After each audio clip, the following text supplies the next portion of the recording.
এক লোক মোটরসাইকেলে করে অনেক বড় একটি ব্যাগ নিয়ে ইন্ডিয়া থেকে পাকিস্তানের বর্ডারে যেত। লোকটাকে দেখা মাত্রই পাকিস্তানের বর্ডার গার্ডরা তাকে সন্দেহ করে তার ব্যাগ চেকিং করা শুরু করত। অদ্ভুত ব্যাপার হলো সেই ব্যাগের মধ্যে শুধু বালি আর বালি, অন্য আর কিচ্ছু নাই। নিরুপায় হয়ে পাকিস্তানের বর্ডার গার্ডরা সেই লোকটাকে ছেড়ে দিত। লোকটা কয়েকদিন পর পর এই কাণ্ড করত, কিন্তু কোনো ক্রমেই পাকিস্তানের বর্ডার গার্ডরা তার ব্যাগ থেকে বালি ছাড়া আর অন্য কিছুই বের করতে পারতো না। লোকটার এই অদ্ভুত ব্যাপার স্যাপার দেখে পাকিস্তানের বর্ডার গার্ডরা লোকটাকে পাগল ভাবা শুরু করলো। এইভাবে চলে গেল অনেক দিন।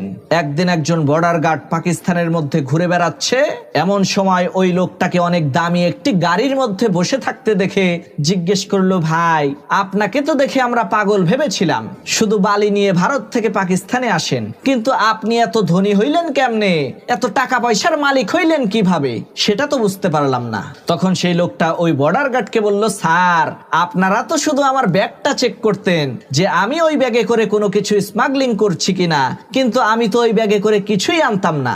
আপনাদেরকে ওই বালু বোঝাই ব্যাগ দিয়ে ধাঁধার মধ্যে ফেলে আমি প্রত্যেকবার একটা করে নতুন মোটরসাইকেল পাচার করে ভারত থেকে পাকিস্তানে নিয়ে আসতাম। এটাই ছিল আমার ধান্দাবাজি ব্যবসা।